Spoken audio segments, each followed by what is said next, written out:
This is the VNM Shifter, and I've had this for just over 2 years now, and I've used it quite extensively during this time. So today I'll be presenting my long-term review of the VNM Shifter.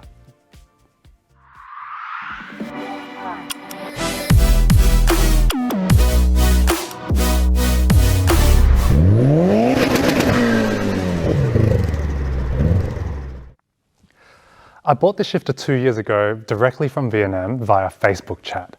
Back then, VNM wasn't what it is today. Its website was just a placeholder and it hadn't yet established its distributor network.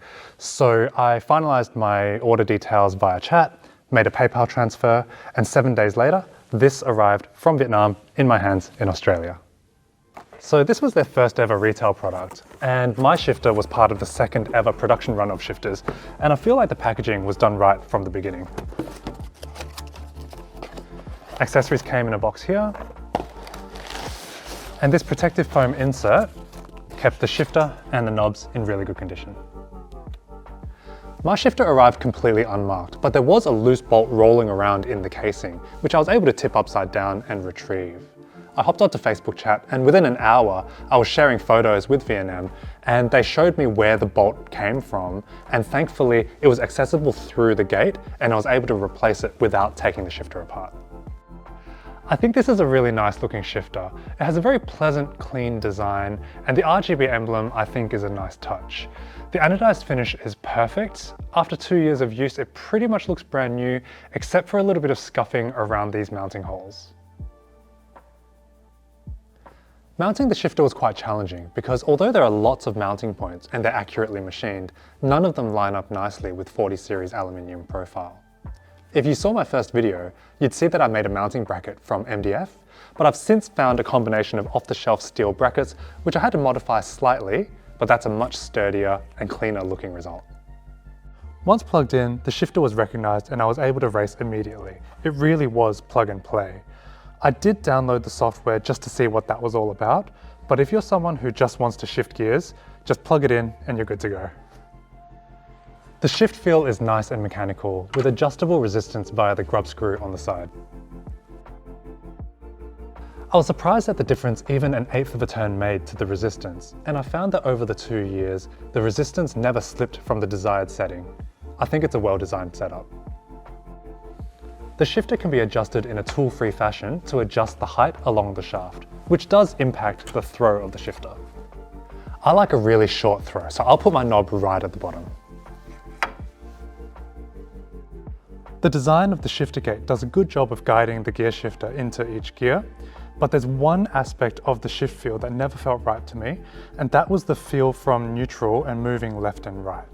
It very much feels like you're pressing against a spring arm rather than moving something mechanically inside a gearbox.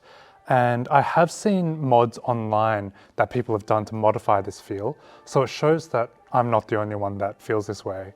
But truth be told, this is only really noticeable when you're sitting here closely examining the feel of the gearbox, because once you put it into first gear and you start racing, the shifter just doesn't have an opportunity to show you this one weakness. In the 2 years I've had this shifter, I've experienced 3 hiccups. The first was that sometimes it wouldn't be recognized by Windows, and unplugging and replugging it would fix the issue. I reached out to VNM about this, and we figured out it was actually a Windows issue. And once I went into the settings and unchecked automatically disable this device to save power, the issue never came up again. The second was that sometimes I'd go to shift and I'd realize that the shift knob was actually loose and spinning around. And it took a while to figure this out because it's actually perfectly usable with a loose shift knob, and also I use it at the lowest possible setting. But if you're someone who uses the shift knob up nice and high, what would happen is that chuck would loosen and it would gradually drop in height until it's at the very bottom. And this may be down to my finger strength. I might not be getting enough tightness on that chuck, but it is something that still happens to this day. And the third issue is one I didn't even know I had until someone posted this on Reddit, but there was some vertical play in the shaft. And when I spoke to VNM about this, they sent a how-to repair video, and I'll take you through the steps now. So firstly, the shift knob comes off. Then we take off the top plate with a 3mm hex key. a 7mm spanner is used to loosen this locking bolt. And for the next part, you'll need to shorten a 3mm hex key, because a regular sized one just won't fit.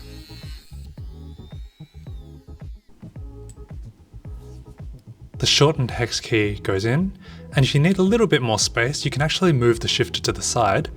That gives you a little bit more room to tighten that bolt. Then just tighten everything else that we've loosened up, and reattach the top plate and the shift knob.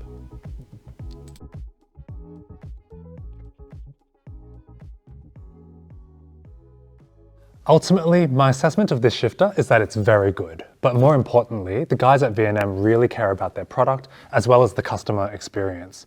And I'm really glad that I chose them 2 years ago when they were just starting out, because the customer service has been far beyond anything I could expect.